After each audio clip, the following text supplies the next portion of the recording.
Hi there, this is Jonathan Ginsberg. I'd like to talk to you today about strategies for winning your Social Security disability case if you have a form of inflammatory arthritis. And typically this is in the form of rheumatoid arthritis or psoriatic arthritis.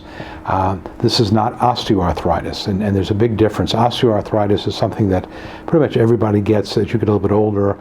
It's just where maybe calcium builds up in the joints and you have that aches and pains in the morning and so forth, and most people have that at some point or another, and that alone is usually not enough to win Social Security disability. However, inflammatory arthritis is a disease process where typically you have either deformed and swollen joints, or you may have redness and rashes, things like that, that are more easily seen in diagnostic testing. They typically are more progressive, meaning that they just get worse over time, and it's very difficult to live with, and they're not typically very responsive to drug therapy. So if you have inflammatory arthritis and you're applying for disability, here's a couple things you can do to improve your chances. First of all, make sure that when you refer to your arthritis that you make it clear this is not osteoarthritis. This is a form of inflammatory arthritis. Again, if you know specifically which kind, make mention of that. Is it rheumatoid arthritis? Is it psoriatic arthritis? Whatever type it is, and sometimes your doctor may not know. I had a case recently where the doctor was kind of going back and forth. Is this psoriatic arthritis? Is this rheumatoid arthritis? And she wasn't really sure, but she kept saying it's one or the other. So if you're not sure, certainly mention both of those, but make sure you set out that this is inflammatory arthritis, a disease process. This is not osteoarthritis. I think if you've got inflammatory arthritis, the judge is going to expect symptoms that are clearly visible, either to the naked eye or to diagnostic testing. Again, these would be things like deformity of the joints, swelling, redness, rashes, things that a doctor is going to notice and make reference of in the record. So if you've got these things, make sure to tell your doctor. And sometimes, for example, if the rashes are in areas of your body that are normally clothed, make sure that the doctor is aware of that. I had a case again where my client had rashes under her breasts and in her thighs, and she of course told the doctor about it, but again, someone else might not tell the doctor, wouldn't get into the record. So it's really important to make sure you mention those and make sure it gets to the record. The medications that you're given for inflammatory arthritis typically are pretty strong. In a lot of cases, like methotrexate, they are actually almost like cancer drugs, typically have very, very bad side effects. It can be nausea, vomiting, hair loss, weight loss, that type of thing.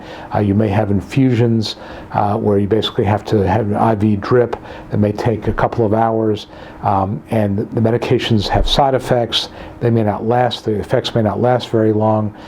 So I would definitely keep a very clean and consistent list of all the medications that you've taken and how long it affected you, whether there were side effects, whether you had allergic reactions, and that type of thing, because again, you want to point out, and the judge will probably know this, but you still want to point it out, that the drugs typically given for inflammatory arthritis are very, very powerful and quite often have serious side effects.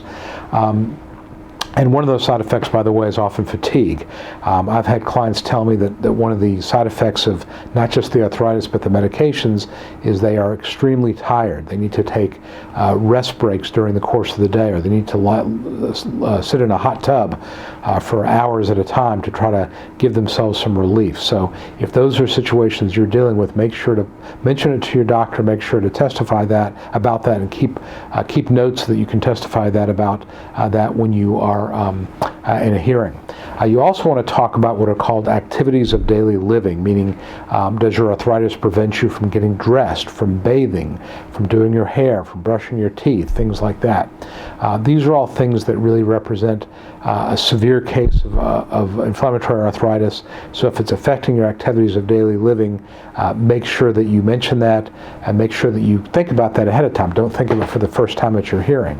So in your pre-hearing conference with your lawyer and your preparation on your own, think about those things around the house that you cannot do. For example, again, I had a client who talked about that she could put dirty clothes in the washing machine but not take them out because when they were wet they were too heavy. And she couldn't grip things. She couldn't unload the dishwasher. Just things like that, just normal everyday things you may not think about because it's just part of your life now. You need to make sure that you make note of it and tell the judge. And it's okay to prepare, okay to make notes for yourself so that when you go to hearing you have a piece of paper there with those notes in front of you. I think the final thing I would tell you about inflammatory arthritis is that it typically is progressive, meaning that it gets worse over time.